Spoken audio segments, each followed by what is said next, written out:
Now at 6, an effort in Ottawa County to battle sex trafficking in the state of Oklahoma. Plus, we have tips from the Regional Better Business Bureau on how to protect yourself against online identity theft. And crews in Webb City restore a 135-year-old piece of history.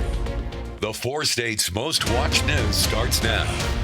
A federal court sentences a Joplin man for his role in a kidnapping that resulted in the torture and death of the victim. This is KOAM News at 6. I'm Dow Quick. Today, the judge sentenced this man, Freddie Tilton, to life in prison plus 30 years in federal prison.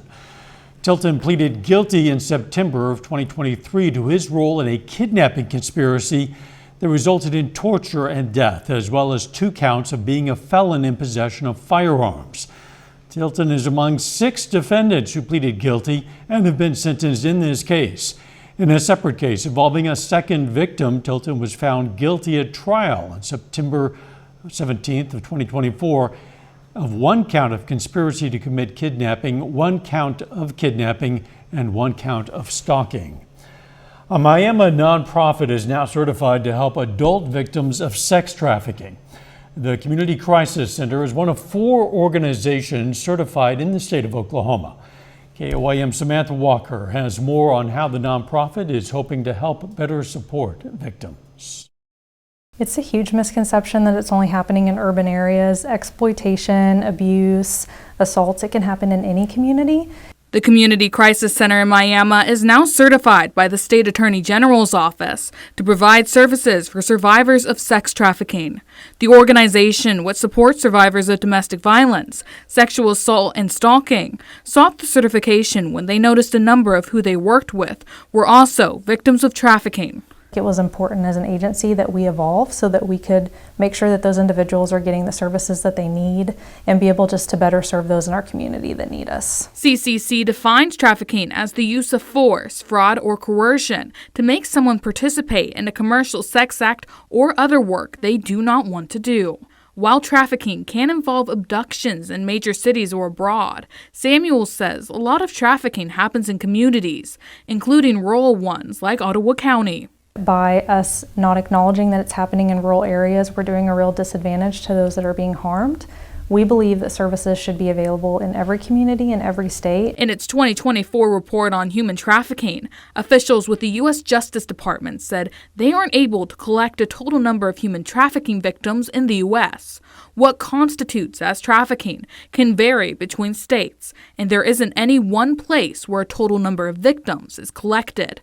Victim advocates, including the National Human Trafficking Hotline, say the issue is widely underreported across the country. Some individuals may not realize that they're in a human trafficking relationship, or individuals in the community may not be able to assess it, and it might be getting presented or documented as something different. Samuel says the Oklahoma Attorney General's office is working to build a human trafficking database. She says this will allow for better tracking of the number of individuals facing human trafficking and hopefully provide a better response. CCC is providing services such as a shelter and counseling to survivors of trafficking. The nonprofit has not received any additional funding to do so, but hopes the community will continue to support their mission. We knew there was a need, and we're just believing as we continue to evolve and grow that eventually we'll identify some funding that can better support those services. Reporting in Miami, Samantha Walker, KOAM News. January is Human Trafficking Prevention Month. If you or someone you know might be a victim, you're encouraged to reach out to the National Human Trafficking Hotline. You can learn more on our website, KOAMnewsnow.com.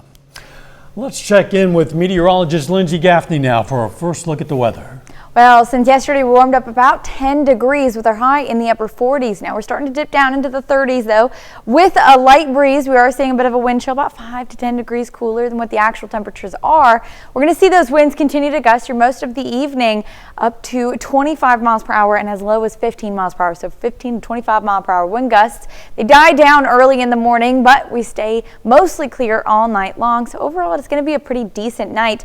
Overnight lows dropping down to low 30s, upper 20s 40s, but we warm right back up. Tuesday for the high, mid to upper 50s, and Wednesday our high, upper 50s and low 60s. Now, we drop back down on Thursday, back into the low 50s because we do have a cold front coming through. That brings us some rain chances, but I'm going to have a full forecast coming up.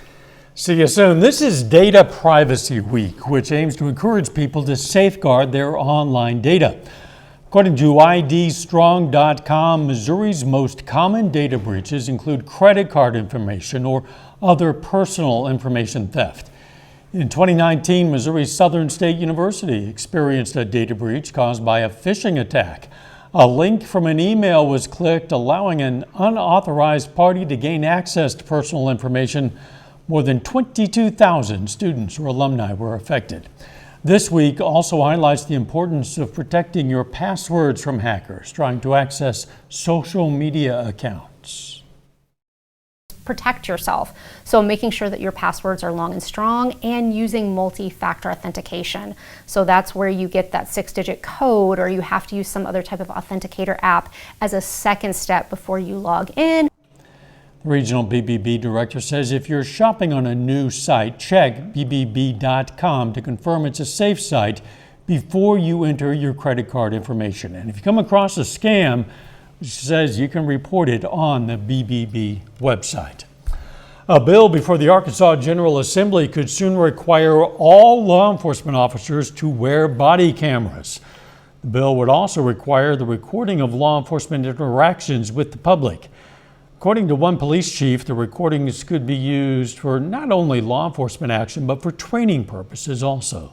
The officers can review them when say they get a traffic stop and maybe they have field sobriety or something like that. They have the ability to review their cases, review the whole stop, and make notes that maybe they didn't notice something while they were out there on the scene. We're going to have more on this story for you tonight on KOAM News at 10. Workers in Webb City made history today, or at least restored it. The last remaining slate roof in the city got a facelift. Multiple roofers in the area said that 135-year-old roof was just too old to be saved and recommended replacing it with modern shingles. Upon further inspection, roofers determined the slate would last another 50 years with proper restoration, which it has received. Beautiful. Big night for high school basketball as the Lady Mustangs of McDonald County take on Nevada. John Dales has that preview coming up for us. But up first, wildlife experts in Southwest Missouri teach how to recognize the signs of avian flu in wild bird populations. With the recent confirmation of avian flu in Southwest Missouri, the Missouri Department of Conservation in Joplin has some expert advice on what to do if you happen to come across a dead bird. KOAM's Lonnie Walton has that story. We are on the lookout now for avian influenza. Francis Skaliski is the media specialist at the Missouri Department of Conservation in Joplin. He says humans shouldn't really be concerned about bird flu. Sometimes it will affect humans, but for the most part, its main damage is to birds. So what should you do if you happen to come across a deceased bird? If you find something you think may have succumbed to avian influenza, leave it alone. Just call us. We'll take it from there. He says there are ways to report a dead bird if you see it. You can go to the Department of Conservation website, enter avian influenza, and there is information there how to report it. Or you can call one of our offices and we can help you out too. Skaliski says touching it can be a little unsafe. On rare occasions, it has been passed to humans, and we think that perhaps handling these dead infected birds could have been one way that it's been passed. And what about our pets? It can be passed on to domestic fowl, domestic chickens, domestic turkeys. If you're worried about your food, the Missouri Department of Conservation says you shouldn't, as long as you're cooking your food to 165 degrees Fahrenheit. Skaliski says he's just worried about wildlife. Dead wild goose, a dead wild duck, a dead hawk, something like that you think may have succumbed to avian influenza, call us. Reporting in Joplin, Lonnie Walton, KOAM News. A little later, a die-hard Kansas City Chiefs fan shows why his loyalty goes beyond skin deep. And we have some rain chances in the forecast. We're going to talk about that coming up.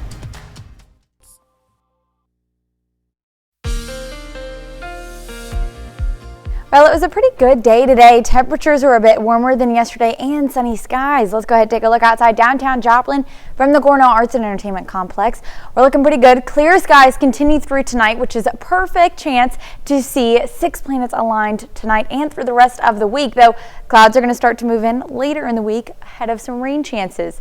Now, temperatures are going to continue to warm up. Now, Saturday we had a cold front that came through, dropped our temperatures on Sunday back down into the upper 30s. Overnight lows this morning started off in the teens, so it was a cold start, but we got up to mid to upper 40s today.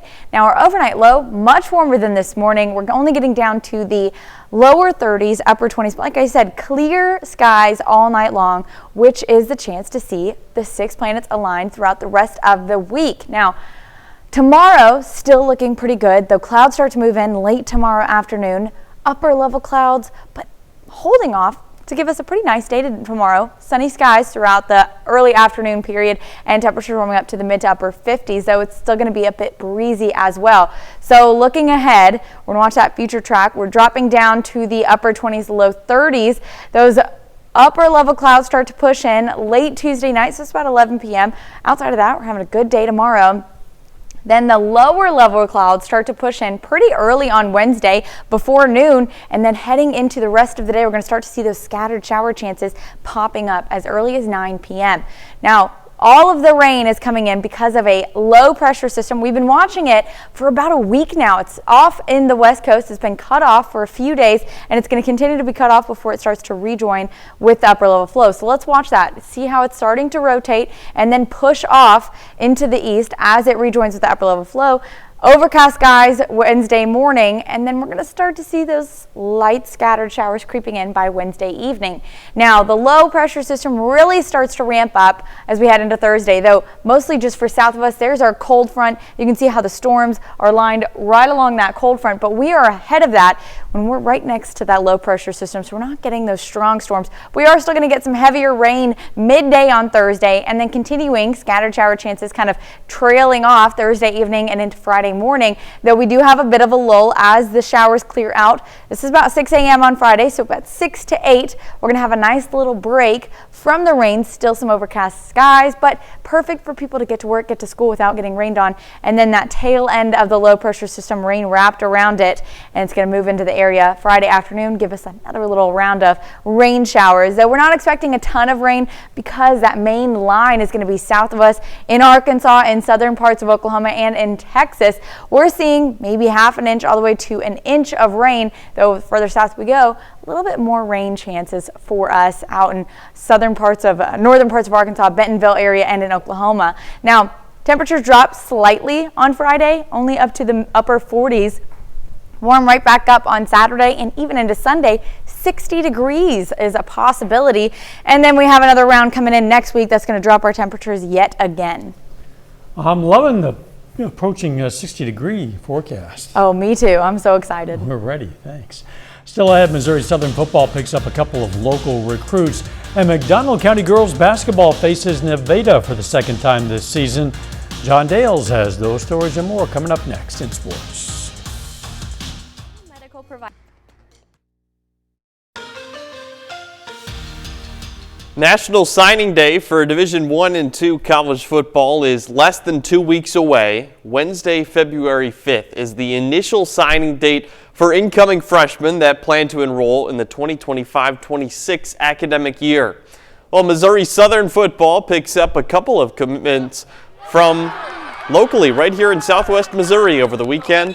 One of those being Logan Decker, who's a senior at New Heights Christian Academy in Joplin. In his senior season with the Cougars this past fall, Decker received third-team All-State honors as a quarterback. According to his Twitter post, he plans to play defensive back at Southern, where he was first-team All-Area in 2024. A little bit earlier, Missouri Southern football also picks up a verbal commitment from Webb City High School senior Brody Eggleston. As a senior, Eggleston was named to the Class 5 first-team All-State as a defensive back. He was also a unanimous first-team All-COC West defensive back. Eggleston helped lead Webb City to 3 consecutive playoff wins and a district championship after going 3-6 in the regular season. Meanwhile, McDonald County girls basketball was one of very few high school teams in our area not to participate in a tournament this weekend. The Mustangs had Saturday and Sunday off after beating Neosho on Friday. Tonight, the Lady Mustangs return to action at home against Nevada. The Lady Tigers are coming off a 7th place finish in the 4-State Raider Classic in Frontenac. Nevada lost to Colgan and Lafayette before beating Frontenac in the final game of the weekend. Tonight's meeting between McDonald County and Nevada is the second of the season. Tigers won the first. That was 32-25 in the Carl Junction tournament in early December. Well, NEO men's basketball is on the road this evening. The Golden Norsemen are 16-2 on the season. Tonight they face Murray State College. And tonight is a big one.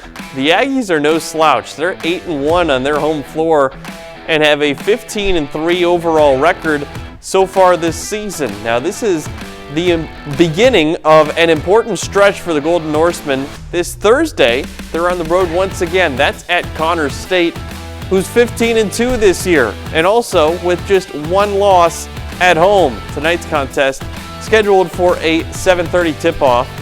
Here's a look at the most recent JUCO men's basketball top 25. It was released this morning. NEO remains steady as the number 6 team in the country. The Golden Norsemen have been ranked as highly as 3. That was back a couple weeks ago. And Coffeyville Community College also up near the top of the polls. The Red Ravens are ranked number 12 in the nation today. They're back in action this Wednesday at Independence Community College. But both of those programs, Coffeyville men's basketball, NEO men's basketball, two of the best in the country and two teams that are fighting to stay alive deep into the playoffs later in the spring. That's pretty exciting. We'll see how they fare. We'll be right back. Here's a look at what's coming up on KOAM News at 9 on Fox 14 tonight.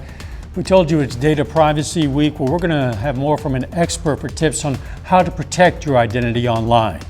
Plus, we look at a bill requiring body cams for all Arkansas law enforcement, and Holocaust survivors share their stories on this Holocaust Remembrance Day.